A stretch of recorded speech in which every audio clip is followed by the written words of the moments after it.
Hello, everyone, and welcome to the Art of Creation show, where we look at how choice creates and different possibilities for creating a life and a living that actually works. Today, I have the pleasure of broadcasting from the beautiful island of the big island of Hawaii in Kona, Kailua.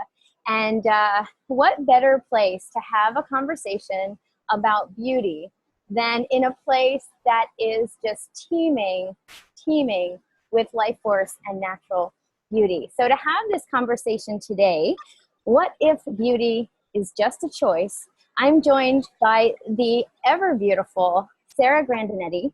She is a successful business owner. She has been working with hundreds and hundreds of women over more than 10 years to assist them in not only finding their exterior beauty, but to also tap into and begin to embrace the true beauty that they possess from within. She is also the founder and owner of Being You Beauty, where she facilitates women in this empowerment process. She is the co-founder of the iambeauty movement.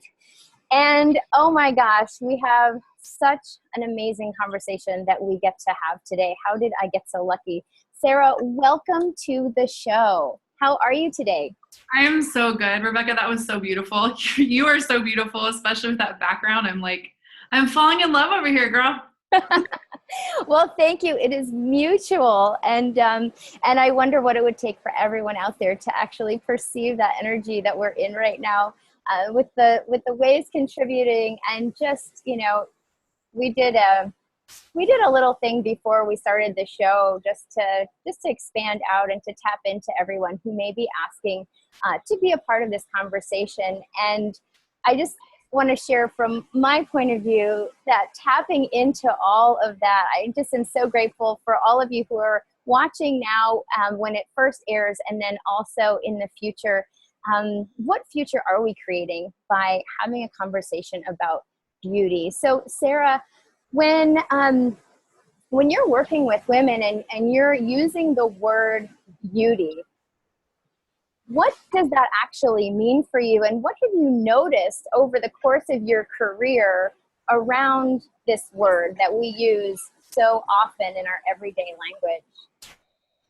Interesting. That's a great question. The interesting place that I get to a lot with women is that and men, but beauty is something outside of them most times. And they're always looking for how they can change or morph something to become more beautiful. And what I always try to get them to look at is actually owning their own brand of beauty. And a lot of times we look at things and call them beautiful because they're rare, they're one of a kind. We only made 5 of these in the world and you've got one, whatever that is. And that can go with like jewelry, cars, handbags, like all the beautiful things, right? But we never give the same attention or acknowledgement to us. So each walking, living being is a one-of-a-kind brand of beauty, and you get to corner the market on that brand of beauty. There's nothing else like you. There's no one else like you. There's no one who's had the lifetimes you've had. There's no one who's grown up in the same exact scenario as you and have the beautiful points of view and have the laugh lines that you do, whatever it is, like you are so unique. And so when we start to like look at that from that place, it's really hard not to find the beauty when you're not judging it by something else that's more beautiful. Yeah, and I mean, what I really am seeing by what you're saying is how much judgment is inherent in the word beauty and how we use beauty as a kind of marker or, you know, some kind of a benchmark to evaluate ourselves and others and actually attribute value and worth based on the scale that we're using for beauty, right? I'm more beautiful, I'm less beautiful, I'm not beautiful enough. If only I could be that beautiful. Oh, I'll never be that beautiful, right? All the comparison that has to occur in order to try and match up whatever's going on here with whatever we decide is true and real and the valuable product in the world around us. So absolutely. And those benchmarks that you speak of, Rebecca, are ever changing. Like when I was in high school, being really, really thin was in. So I was always matching my larger physique to the very skinny girls. And then I got out of high school and all of a sudden Jennifer Lopez came on the scene and now big butts were in and now it was popular. And I was like, if I can only go back, like whatever that is, like it's ever changing. And it's also ever changing by where you live, what you're like culturally, where you come from. And so you'll never actually match it. You'll never actually, if you're judging your beauty always by what society and this reality says is beautiful, like it's the never ending race. Yeah. So you actually have the power to choose to be beautiful now. And then what you were talking about too is that comparison place of like, can you judge a flower by another flower, or are they both beautiful?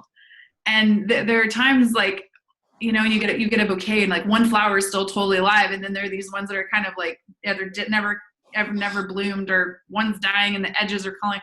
But to me, like I'm always like, but it's still beautiful. Like I'm the person with like the dead bouquet of flowers in my kitchen, because I'm like, but they're still so pretty, because I'm not matching it by the one in the center who's still bright because that's his thing to do. You know, like they're all still so beautiful.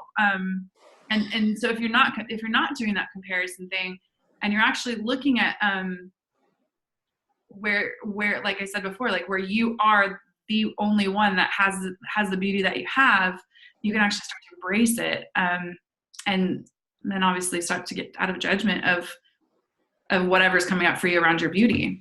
Yeah. So what I hear you really talking about is embracing those differences about yourself that actually are uniquely you, and that, you know, that I think lots of times those are the things that we make wrong, or that we try to hide, or we try to cover up, or we try to change so that, you know, we can fit or match more into, you know, whatever that thing is that we're striving for, that image of beauty that we've decided.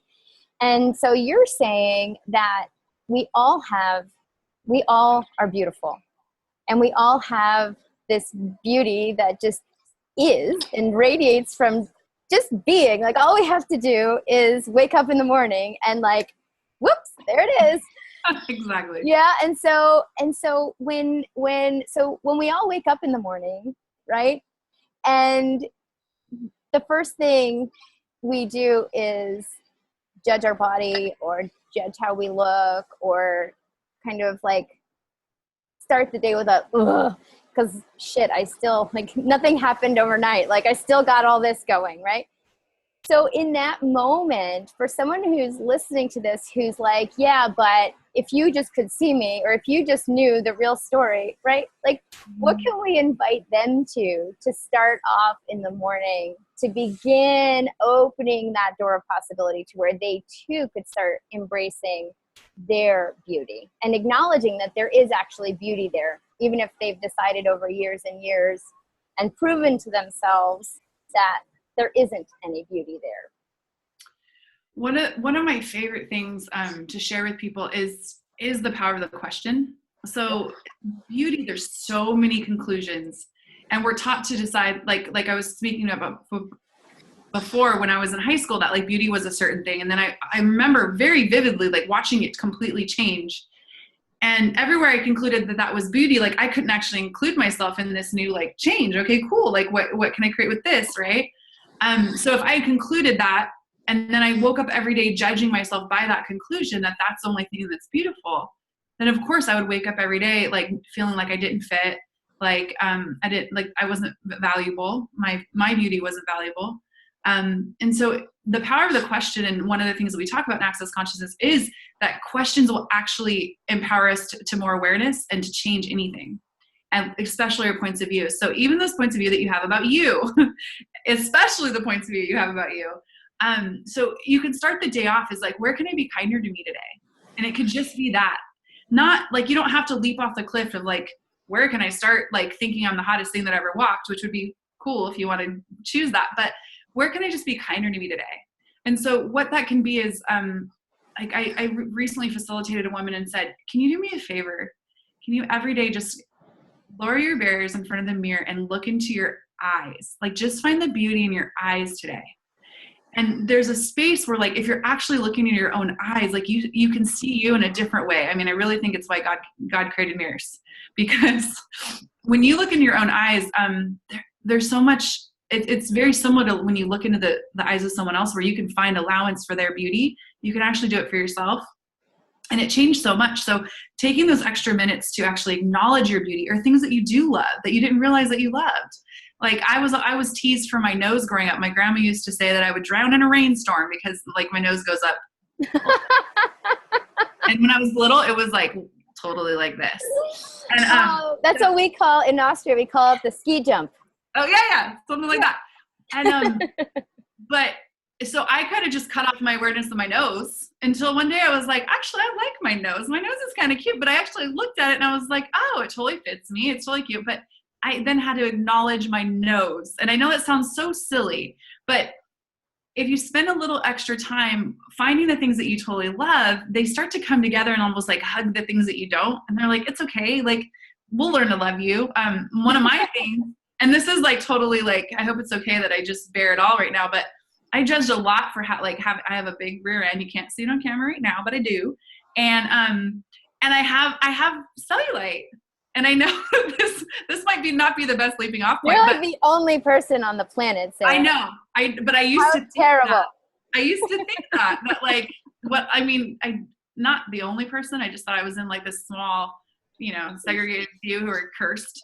But even with that, like, today I was drawing on dresses this morning, and I was standing in the mirror and I was like, oh, that's so cool that I can actually look at that, like, from the back, looking at my booty, and I'm like, oh, I actually love you, cellulite. Thank you for being there. Like, it was so funny that I could even have that conversation with myself. So taking those extra minutes to actually, like, what you would do for someone else, like, do it for you and your body and your beauty, and kind of put your arm around the little person inside that, like, had bought that as real, and being like, it's okay, I've got you now. Like, we're cool. Like, I love you and I love all of you. And it isn't always easy. And there are going to be days where you're feeling like a haggard mess, and the last thing you want to do is look at your beauty. If you make a choice to not even judge you if you forgot to do it today, like, oh, I'll never get, like, that's the other thing, is like, people are like, well, I forgot for 3 days to look at my beauty. So I must suck at that too. Like, now I'm a failure. Like, okay, cool. Like, what can I acknowledge today that's beautiful about me?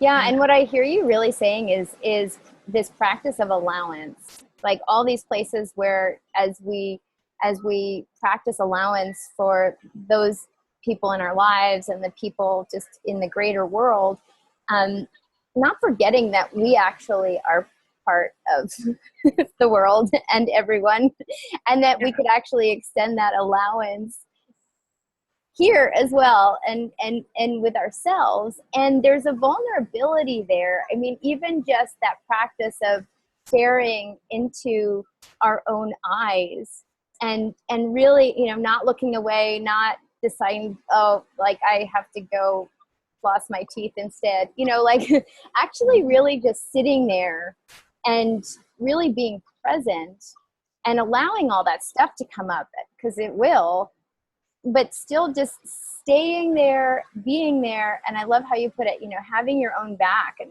just like, it's going to be okay. And so it's just a beautiful, beautiful thing. Like, this thing where we're willing sometimes to be more in the lives of others than we're willing to be in our own life. And yeah, what if we actually use the air mask first, right? How many others could we contribute to on the plane? That analogy. Absolutely. And there's spaces when you actually caress and love and celebrate those things that make you different, that may actually be where you judge you the most, or where society judges you the most, or whatever. When you actually own that, it is such an invitation to other people. Yeah. When I suffer from, I don't know if suffer is the word, maybe not. I think suffer is the word when we choose it that way. I have thinning hair, okay? And for the longest time I was like, oh my God, I can't be the bald hairstylist. Oh my God, my hair is falling out. Oh my gosh, it's not growing back in thick like it used to. Oh my, like, wow. And I literally was like, I can't invite people to beauty if I don't have hair. and these are all extensions. So I'm just giving out all my stuff. I don't care, whatever. But when I recognize that, like, actually being like, okay, you know what? I don't have the care anymore. Okay, cool. What can I create with this? This conversation, like even just behind the chair, but with other people that I'm close with, that I can now be an invitation to like, look at that and be okay with it. I can't tell you how many people I've been able to kind of like walk with and contribute to, because I was willing to own my scars, is what I like to call it. Like, just be like, this happened to me, or this is going on for me, and be open and vulnerable about it. Like, I've talked about my thinning hair and a number of things, and I get people like that will message me like, what do you do? How do you, like, because I also do the other outer side. So this is how I camouflage that. This is my tip and trick. This is what I do. And then people are like, oh my God, I never would have even spoken about it. I just hide it all the time this way or that way, but not from a place of like knowing what products to use.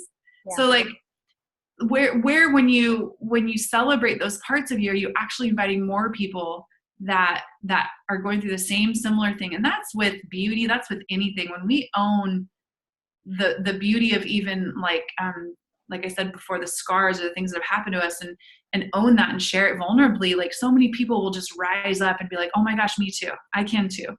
You know, I can do it too, or I can be bold too, or I can choose past this too, because you're choosing it too. And then the practice of staring into your eyes, like what you were saying, Rebecca, was like how we're willing to do it for other people.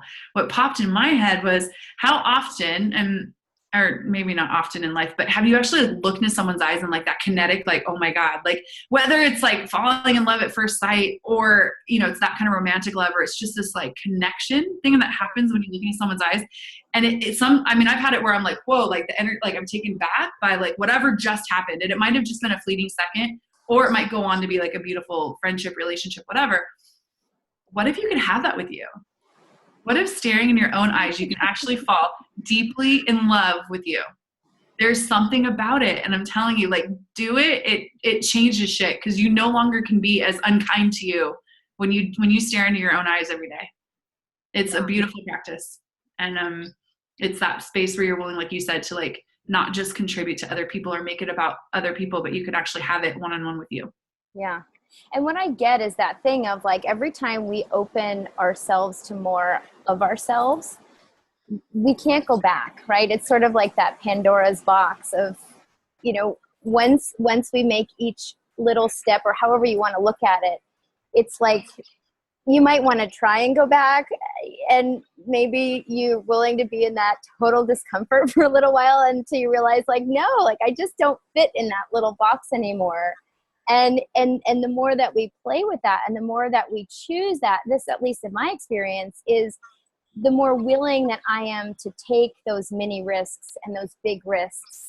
And the less that we are hiding those things that we think are like these terrible, terrible things about us, the more that we stop hiding all these other things that we didn't even realize were hiding.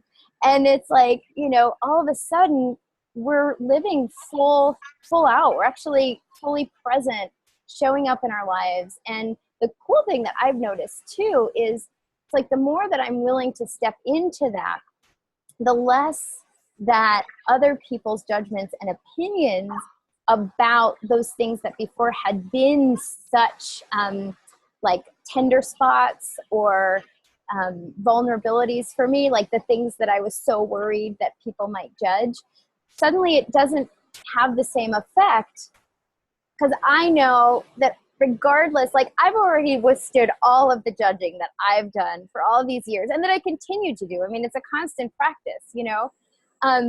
But like, if I can withstand all the shit that I've put myself through, then, you know, go ahead and judge if that works for you. But actually that doesn't really mean anything in my world, because I know that all of that is just a choice. And it's, you know, if I want to go that way and I want to believe that that is real for me, I can.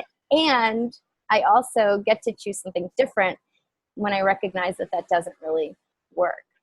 Absolutely. So you have co-created actually with Cassie Summers, the I Am Beauty movement. And this is something that I participated in it last year. And I was just thinking about it in the shower today, like, I'm not participating in it this year for what reason? Like, I got to get on the wagon. And you keep going through every week with a different challenge and acknowledging these pieces. So like looking into your eyes, taking a picture of your eyes or your nose. Can you tell us a little bit more about the I Am Beauty movement and, you know, what's going on there? How did you come up with this brilliance to invite people to this? You know, what can you share about that? Sure, I'd love to. So I Am Beauty, the movement, is a private Facebook group or a closed Facebook group. We're like getting close to like 4,000 beautiful members.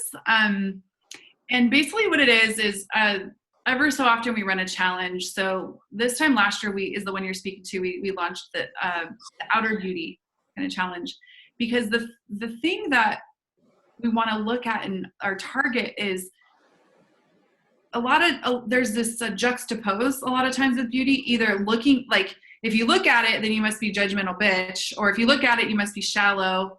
If you want to play with your beauty, then that must be all that you're about. Like trust me, the people in the beauty industry who like look like they have it all together have just as much judgment, self-judgment, and projections at them for being separate.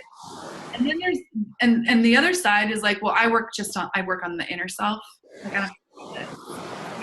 In reality, they do. A lot of people do, but they're not willing to look at it because they don't know what to do with that part. But if I'm just really good with who I am in the world and how I treat people, then I can cover this other side. Looking at how we can actually have those all playing together and getting out of the judgment of our appearance. So Cassie and I came together and we wanted to create something that would with that target. And so we looked at this 30-day challenge. Well, each day it starts out, take a selfie. And in this day and age, take a selfie is pretty basic for some.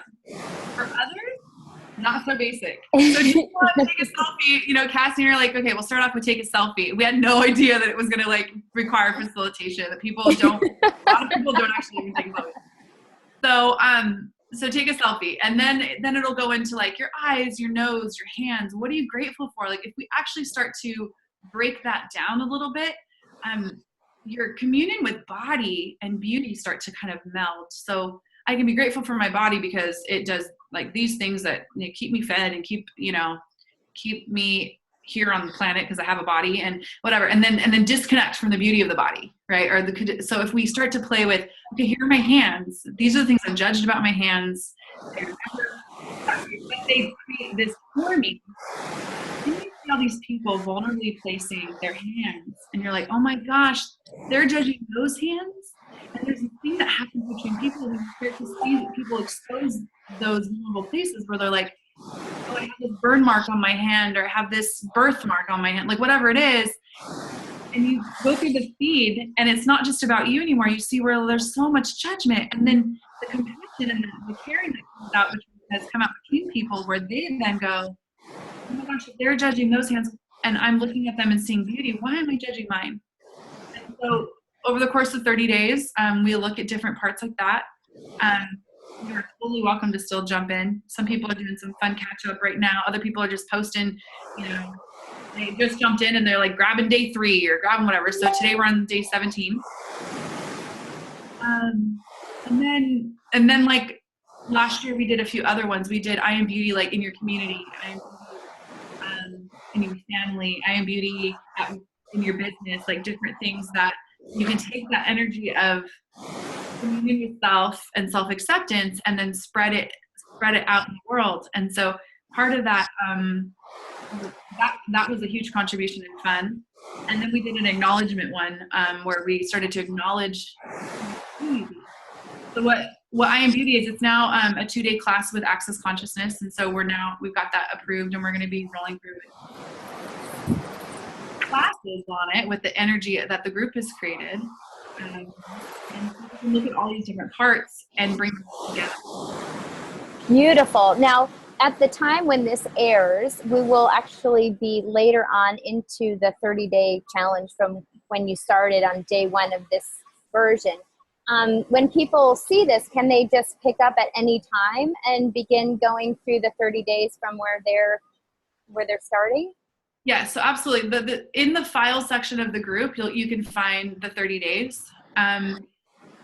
What it's been in the past is we've kind of like launched it and been really present with it for those 30 days, and a bunch of people are doing it together. But we have had people find it late, jump in, start, and have it overlap and go whatever. And it's in the group, and you can choose to do it at any time. And if anybody finds it and wants the facilitation along with it, or like a friend to go through it with, like they can totally message one of us, Cassie Summers or myself, and we will totally do that with them. Or we have another group of like 14 men and 14 women and 1 man called the iambeauty ambassadors, and they're in there just showing love to everybody and creating a ton for the group, and they're also there to like support and post if anybody requires it with them.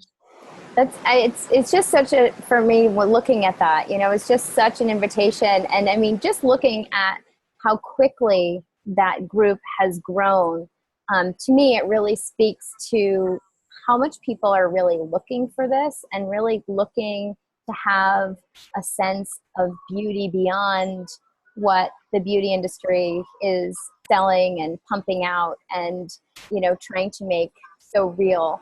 And it's really heavy, it's really like when I pursue it, I'm like, that just isn't really very fun for me or my body. And the standards, you've talked about, these ridiculous standards for beauty that that society has kind of arbitrarily put together that we then measure ourselves to. And I wonder what it would be on the planet if more and more and more of us actually began to see ourselves for not only what we are, also what we can be.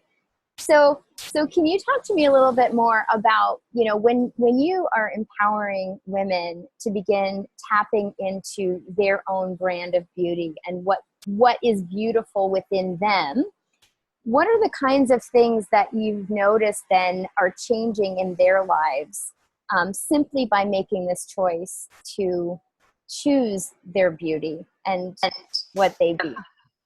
Oh, that is an awesome question too.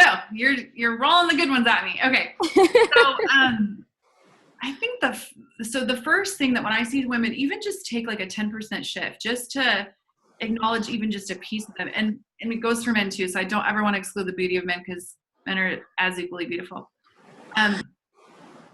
What happens when you start to peel the labels off that you've put on yourself?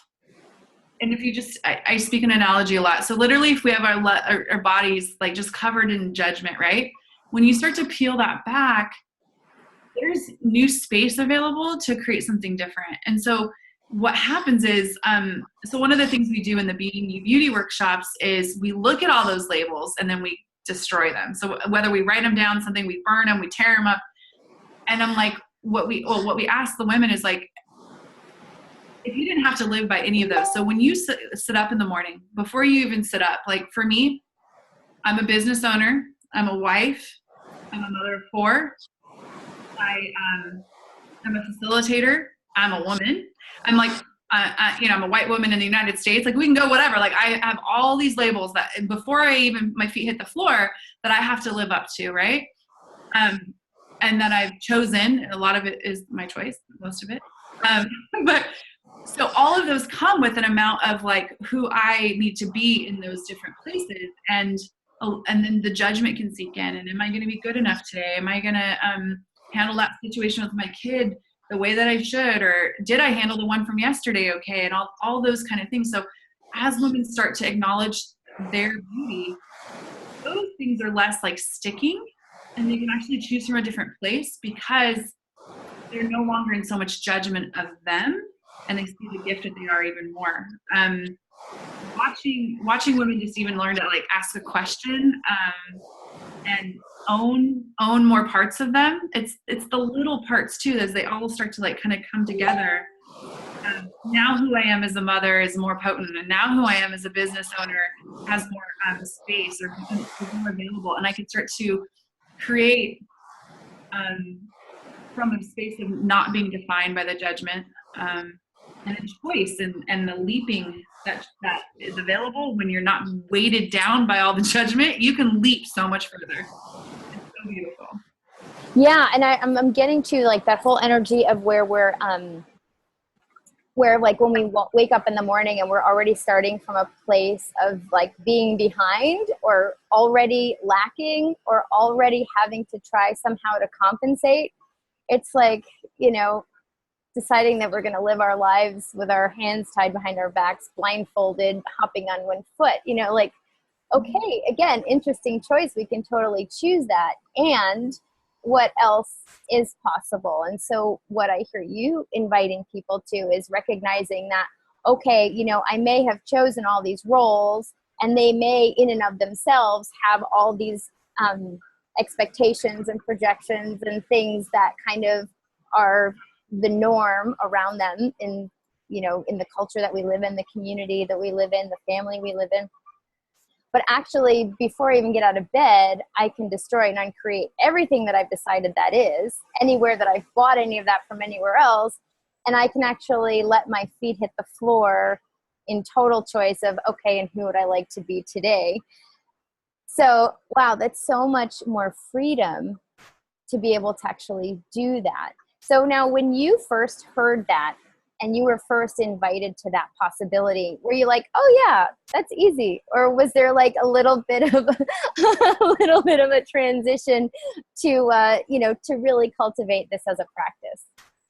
Oh, absolutely a transition. And like I said before, getting it right every day is usually not the way it goes. So I still get it wrong on a lot of days. I'm not the only one. Yeah.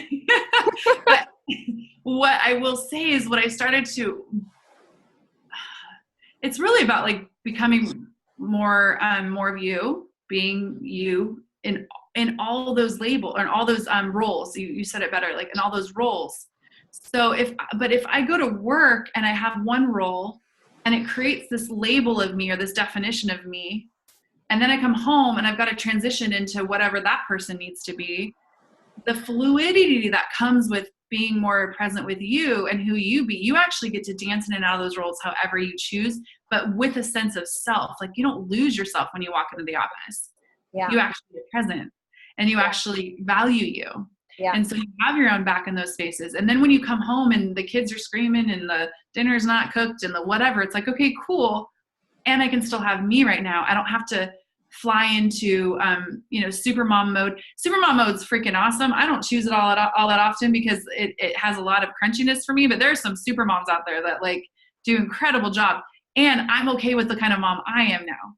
So it's that space of like, you know, I parent from a different place, and I do that from a space of more of me and what's right for me, rather than all of the projections that society says has to, you know, what equals a good mom or a good business owner or a good wife. Even sometimes I'm like, hey, I suck today.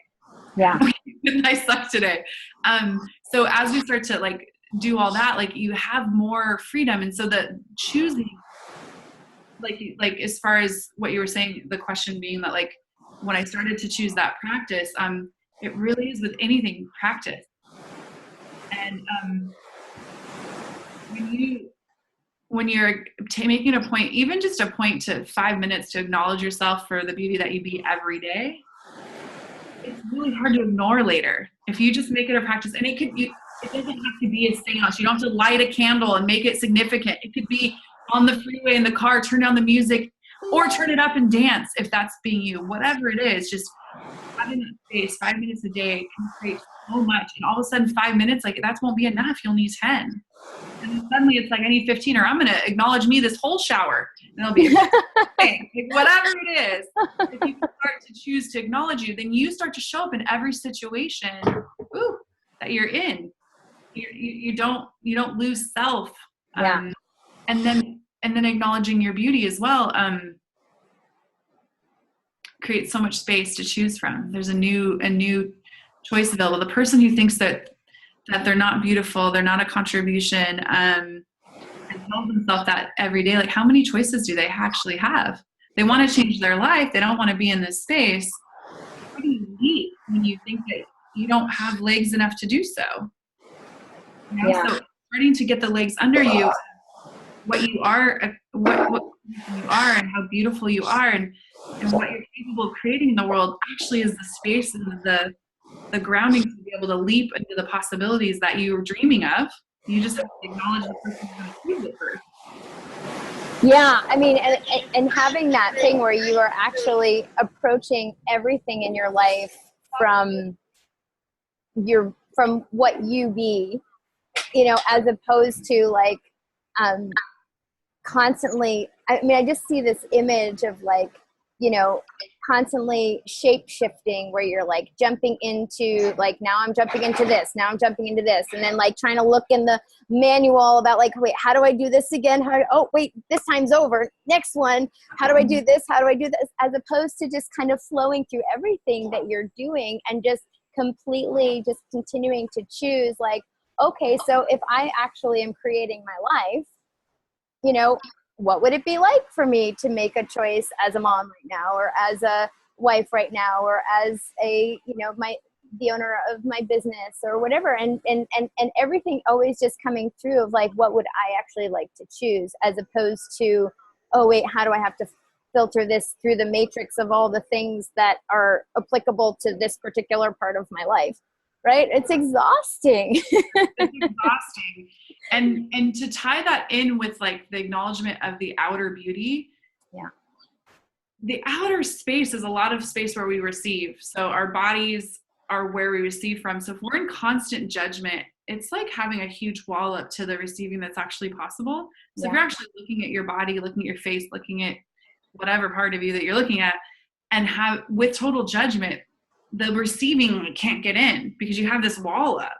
So starting to melt the barriers to being like, okay, this is the body I get this lifetime. Like I literally got this like not too long ago, guys. Like I literally was like, oh, so I've been judging this for how long? Because in high school, I wasn't thin enough. In college, I didn't have cut enough abs. I played volleyball in college, and we would travel for stuff around the country, and we would go to the pool. And I would wear a t-shirt over myself because my abs didn't have lines in them, okay? Oh my God, what I would give to go back and have those abs now, right? And so I got that the other day. I was like, oh my gosh, like, it's not, I'm like, I know you always hear like, you're not getting any younger, but I'm also not getting another body. Yeah. So, not in this lifetime. So I can either kick the shit out of this one and bruise it up and have it. Now I'm, 20 years older going, oh, I wish I would have paid attention 20 years ago, or I can choose now.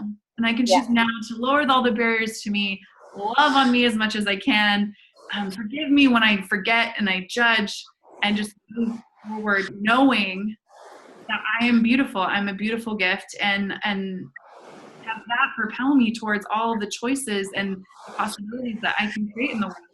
Because staying in this muddled little ball of judgment actually doesn't contribute to me or anybody. Yeah, or anyone. And it's, you're talking about this, and I just, really see where, in this effort to protect ourselves or to somehow not be judged, we actually are just flooding ourselves with that much more of our own judgment.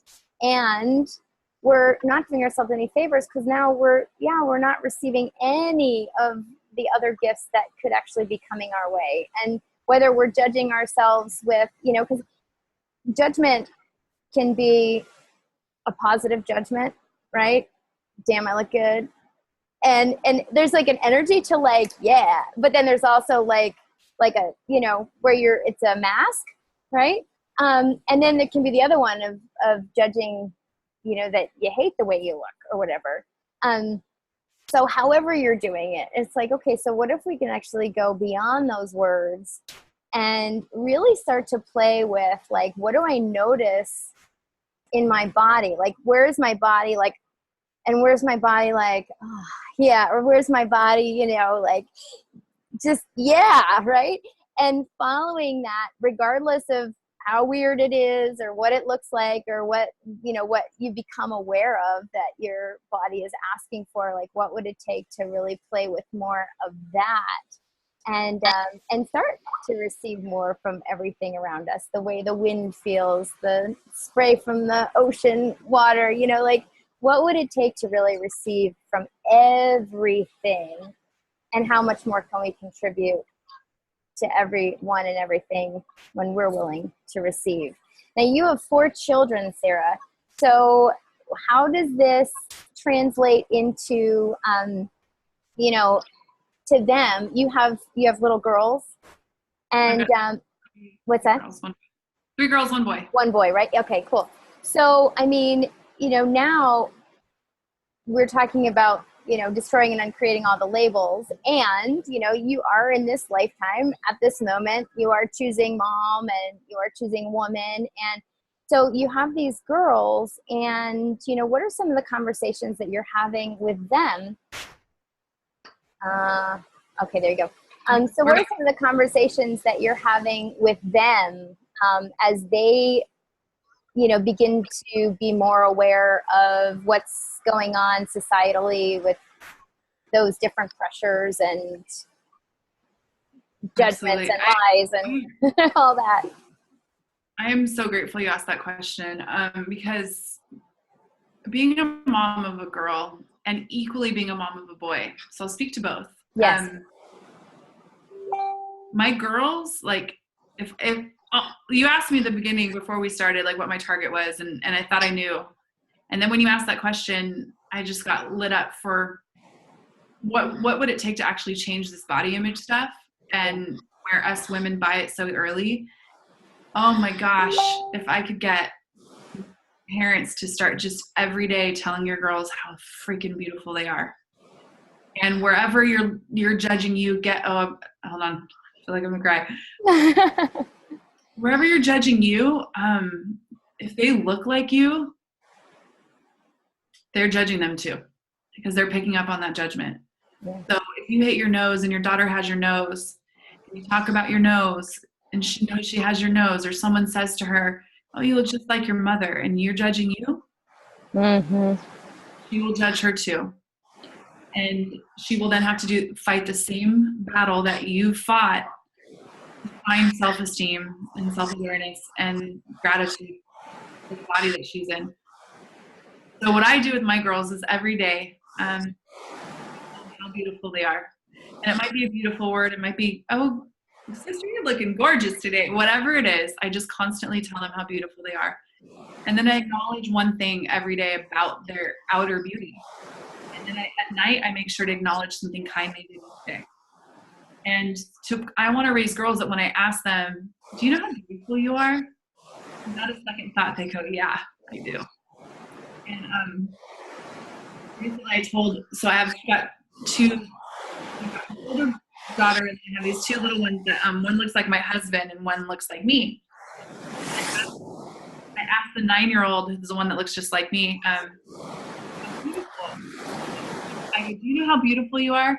And she kind of she's more shy and more the meek one, and she kind of shrugged her shoulders and she goes, oh, mommy, what I do know is that I look just like you and I think you're so beautiful.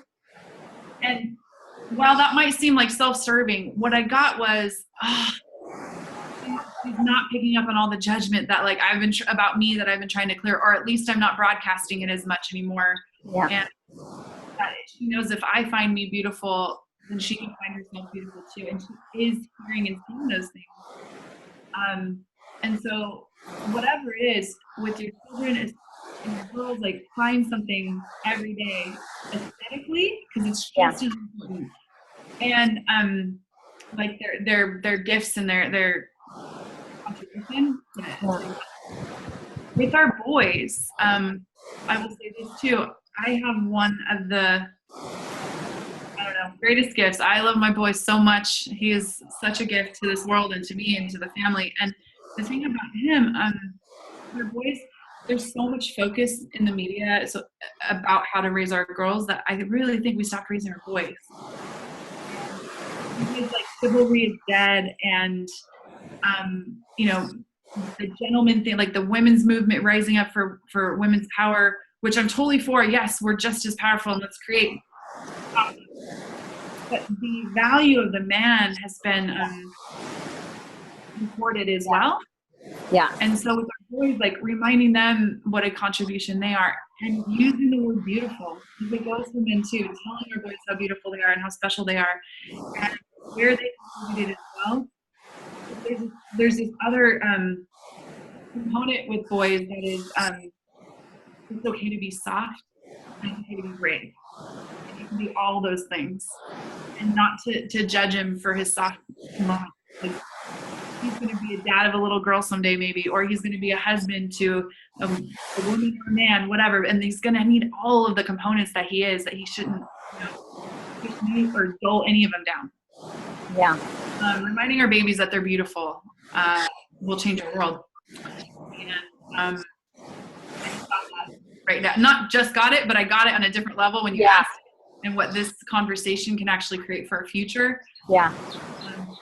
It's that. Yeah, and it's that thing too of like, are we actually willing to walk the walk?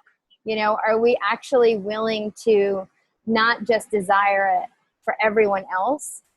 Are we actually willing to keep coming back to that place of like, okay, and how about now? And how about now? And all right now is kind of hard, but you know what? Now too, like, you know, and that thing of like, everywhere we make a habit, like just you've bared all, and I will share that it's been an interesting lifetime in terms of self-image and, you know, what I always thought I should look like or shouldn't look like, or look in the mirror and be shocked because who is that person? That's not who who is that? Like, I'm not supposed to look like that. And, you know, and then kind of tuning in only ever to the things that matched my judgments against myself. And any time that judgments or, you know, even where people were aware of things about myself that were beautiful, not being willing to receive that, because in my world, it was a lie. It was, you know, they had pity on me. They were just trying to be nice. Like, you know, they were idiots because how could they possibly think that? Because it's so obviously not true, right?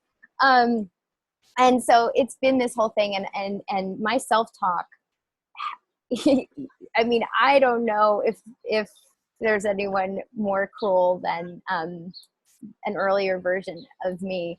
And mirrors were not friendly. My mom once said, "You're so vain. You look in every single mirror." And I really have looked at that over the years, because I'm like, gosh, vanity is looking in the mirror because you can't get enough, because you're like, oh my God, you're gorgeous. How can I have more of you in my life? Like, look at me, everyone. I'm just so amazing. And it wasn't that at all. It was like every reflection I walked by, every mirror, it was an obsession to look, because it was like, maybe this one time it'll look different. Maybe this one time I'll see something better. And then, you know, I would, if I had to go out or something, it was this like, oh, I'm so fat, I'm so ugly, I this, I that, I don't even want to go out, whatever. And it was so real to me. And then when I became a mother, I suddenly realized, wait a minute, is that actually what I want to teach my child about me? And is that actually what I want to teach her, like, about how one is to view themselves, right? Like, all of a sudden I had to kind of really look at what I was choosing in a totally different way of like, oh, all right, it's one thing if I'm a total asshole to myself. Do I actually want to now make someone else try to match that so that they can feel like they belong with me, right?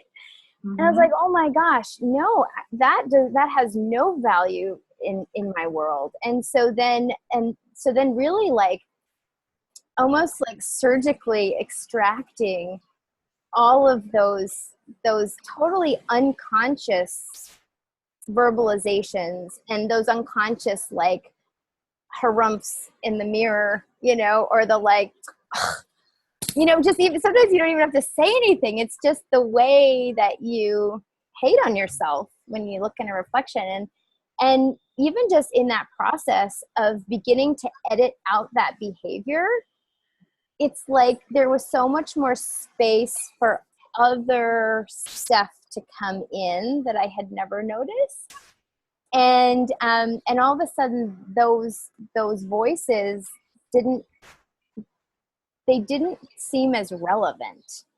So I wonder too, like all those places where maybe we still are using negative self-talk, or we catch ourselves, and we don't have to judge now that we're doing that. What would it take though to look at it and be like, oh, okay, hey, I'm doing that thing. Does this actually create the future that I desire? Does this actually contribute to the energy that I would like to create on the planet? Is this actually something that I would like other people to pick up from me and take on in their world, right? I'd love to tell you a story really quick, if you don't mind. Please. To speak to that as far as like being a parent. Yeah. So I went to traffic school just one time. And the man told a story. He asked the class, how many of us are parents? And we raised our hands. And he said, okay, how many of you strive to keep your children safe? And we're like, what does this have to do with traffic school? Of course we do. Like, okay, so how many of you make sure that you buckle your kids in their seats and apply the car seats correctly? And of course you do. And he's like, okay, and how many of you want to see your kids like live a happy, full, healthy life? Of course we do. And then he's like, okay, so how many of you don't wear your seatbelt? And honestly, like those that didn't, I was raised by a police officer who is neurotic about seatbelt. I didn't raise my hand. But then he looked at those people and he said, okay, so you would essentially sacrifice your child growing up with its mother, but yet you're telling me you love them and you want to make sure that they have like a beautiful future and that they stay alive and whatever. Well, what is it gonna take for you to get that you being there, being present in their life and their upbringing is also a contribution? Do you want your child to grow up without a parent? And that really stayed with me, because where I took like that analogy from is everywhere that like I disvalue me, everywhere that I show the disvalue of me to my child is them growing up with half a parent, or them growing up with a portion of a parent. And everywhere that I empower and make choices that are big and judged by so many, I can't tell you how many times my daughter's kindergarten teacher told my daughter that because she was having trouble reading, it was because I travel. Like she brought that home, but she brought that home with so much like sass and pizzazz that I was like, this girl's not even shaken by this crap. My other daughter might have been, but the youngest one was like, it's okay, mommy. I told her you sent me you FaceTime with me on Safari and I got to see a zebra. I love that you travel so much. Like they don't have a point of view about it because they're these empowered little beings and they know that shit's not real for them, you know? Yeah. But everywhere we're picking it up, and these kids are picking it up everywhere. And I am going to choose to continue to make choices that are going to show them a life that they can choose. Because a lot of it that we buy, especially as women now, is that you can't have it all. Yeah. I have an amazing husband. I have an amazing life. I have beautiful children. I've created a lot, and you can have it all. But the place to have it all is to shed all this judgment, because then you bring children up into a space of knowing it's all possible, but not from a place of self-judgment. And so starting to shed all that and step into the beauty of you, start to like burn the embers of your life. Yeah. Big flames.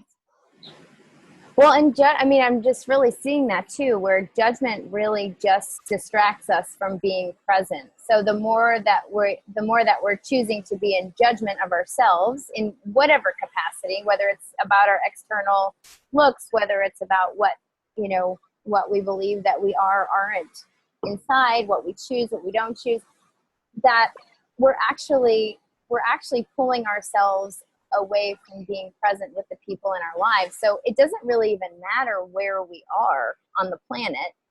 The question is, can we be present with them? Yeah. And, you know, whether that's over Skype or whether that's in person or, you know, however that shows up, if we can't be present with ourselves because we're always over here like analyzing and computing and, you know, not front and center, then yeah, we're not even, I love that. You're only offering half a parent. You're only offering half the being.